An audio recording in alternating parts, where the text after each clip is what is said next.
Sobat Kenangan, kenalin, aku Nurul Fazira Pratama dengan NIM 200466078. Biar lebih akrab, Sobat Kenangan bisa panggil aku Kinur dari Universitas Negeri Padang.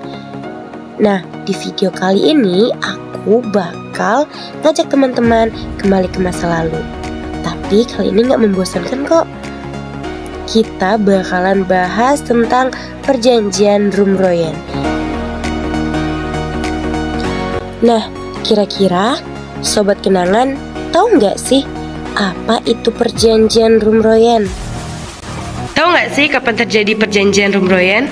Perjanjian Rumroyen itu dimulai tanggal 14 April 1949, terus disahkan itu tanggal 7 Mei 1949. Sepengetahuan saya, perjanjian Rumroyen itu dilaksanakan tanggal 14 April dan disahkan tanggal 7 Mei. Perjanjian ini diadakan di Hotel des Indes, yang dimana perjanjian ini tentang konflik antara Belanda dan Indonesia.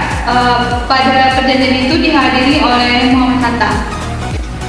Yang saya ketahui tentang perjanjian Rumroyen itu merupakan sebuah perjanjian antara Indonesia dan Belanda, di mana perjanjian ini dilakukan di Hotel des Indes Jakarta, dan perjanjian ini itu dimulai dari 14 April dan ditandatangani pada 7 Mei 1949.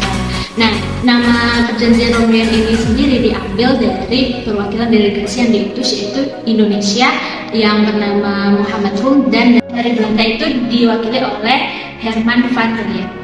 Walau sudah merdeka semenjak 17 Agustus tahun 1945, masih ada loh Sobat Kenangan yang tidak mengakui kedaulatan Indonesia. Belanda contohnya. Belanda ini ingin kembali menguasai Indonesia yang baru saja merdeka. Nah, rakyat Indonesia tentu tidak akan diam saja.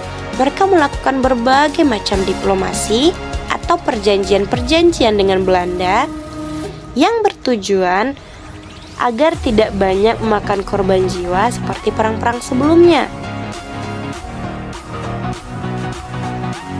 Nah, beberapa perjanjian sempat dilakukan, seperti perjanjian Linggarjati, perjanjian Renville. Tapi, kedua perjanjian tersebut tidak membuahkan hasil yang maksimal.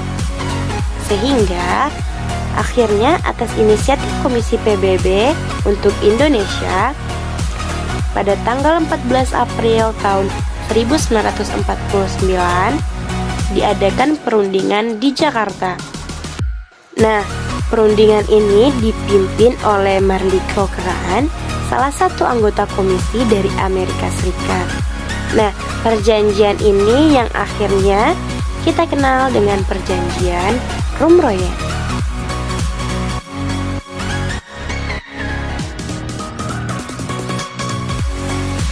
Perjanjian Rum van Rooyen atau yang lebih dikenal dengan Perjanjian Rumroyen merupakan perjanjian antara Indonesia dengan Belanda yang dimulai pada tanggal 14 April tahun 1949 dan ditandatangani pada tanggal 7 Mei tahun 1949 di Hotel des Indes Jakarta.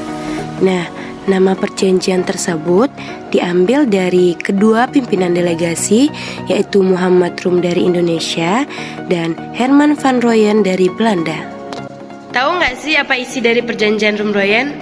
Tahu Kak, yang saya tahu untuk menghentikan operasi militer serta membebaskan tawanan perang. Nah, isi perjanjian Rumroyen itu yang pertama itu permintaan untuk menghentikan gerilya, yang kedua itu untuk melakukan pembebasan tawanan perang, dan yang ketiga itu mengembalikan kedaulatan Republik Indonesia ke Yogyakarta dalam kondisi semacam kita. Sepengetahuan saya, isi perjanjian Rumroyen itu ada 3 poin. Yang pertama, angkatan perang Indonesia itu akan menghentikan gerilya. Terus yang kedua, angkatan perang Belanda itu akan menghentikan agresi militer dan membebaskan tawanan perang. Kemudian yang ketiga, pemerintahan Indonesia dikembalikan ke Yogyakarta dan akan mengikuti konferensi Madinah di Jakarta. Perjanjian yang disepakati pada tanggal 7 Mei tahun 1949 ini membuahkan hasil. Yang pertama, Angkatan Perang Republik Indonesia akan menghentikan gerilya. Yang kedua, pemerintah Republik Indonesia akan dikembalikan ke Yogyakarta dan akan mengikuti konferensi meja bundar di Den Haag. Yang ketiga, Angkatan Perang Belanda akan menghentikan operasi militer dan membebaskan tawanan perang. Nah, selanjutnya pada tanggal 22 Juni tahun 1949 diadakan pertemuan lanjutan. Nah, pertemuan lanjutan ini membuahkan hasil sebagai berikut. Yang pertama, Belanda akan menyerahkan kedaulatan Republik Indonesia secara utuh dan tanpa syarat sesuai dengan perjanjian Renville pada tahun 1948. Yang kedua, Belanda dan Republik Indonesia akan mendirikan persekutuan atas dasar sukarela dan persamaan hak. Yang ketiga, semua hak, kekuasaan, dan kewajiban atas Hindia Belanda akan diserahkan kepada Republik Indonesia. Nah, sobat kenangan, ternyata perjanjian ini tidak berlangsung dengan semulus yang kita pikirkan. Perjanjian Rumroyen ini berlangsung dengan sangat alot sehingga memerlukan kehadiran Bung Hatta yang saat itu sedang berada di pengasingan di Bangka. Juga Sri Sultan Hamengkubuwono ke-9 dari Yogyakarta untuk mempertegas sikapnya terhadap pemerintahan Republik Indonesia di Yogyakarta, di mana beliau mengatakan bahwa Yogyakarta is the Republic Indonesia, yang artinya Yogyakarta adalah Republik Indonesia. Nah, sobat kenangan, berikut beberapa tokoh yang terlibat dalam perjanjian Rumroyen selain Muhammad Rum dan Herman van Rooyen. Nah, perjanjian yang sangat alot ini dihadiri oleh Muhammad Hatta, Sri Sultan Hamengkubuwono ke-9, Prof. Dr. Supomo, Ali Sastroamidjojo, Leimena, Aka Prigodikdo, dan Latuharhari. Tahu nggak sih apa dampak dari perjanjian Rumroyen ini? Dampak dari perjanjian Rumroyen yaitu Belanda dan Indonesia itu akan mendirikan sebuah persekutuan. Saya kurang tahu, Kak, bisa Kakak jelaskan apa dampaknya, Kak? Nah, dampak dari perjanjian Rumroyen itu salah satunya itu Belanda akan mengembalikan kedaulatan Republik Indonesia kecuali Papua dengan cara pengembalian yang dilakukan tanpa syarat. Dampak dari perjanjian Rumroyen yang pertama terhadap Indonesia, Pemerintahan Darurat Republik Indonesia atau PDRI di Sumatera memerintahkan Sri Sultan Hamengkubuwono ke-9 untuk mengambil alih pemerintahan di Yogyakarta dari tangan Belanda. Pihak TNI dengan penuh kecurigaan menyambut hasil persetujuan itu.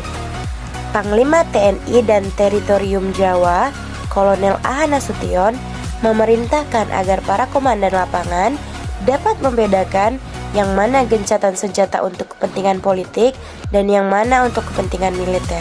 Selanjutnya adalah dampak bagi Belanda. Nah, Belanda dan Indonesia akan mendirikan sebuah persekutuan dengan dasar sukarela dan persamaan hak.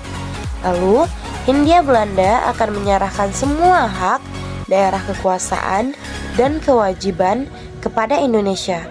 Kedaulatan akan diserahkan utuh kepada Indonesia tanpa syarat kecuali daerah Papua. Nah, itu dia tadi sobat kenangan, penjelasan tentang perjanjian Rumroyen, salah satu upaya mempertahankan kedaulatan Republik Indonesia yang baru saja merdeka. Nah, sebegitu susahnya para pejuang kita mempertahankan kemerdekaan, seharusnya kita bersyukur sekarang berada di negara yang aman. Terima kasih untuk sobat kenangan yang sudah menonton video ini dari awal hingga akhir. Sampai ketemu di video-video aku selanjutnya. Bye-bye.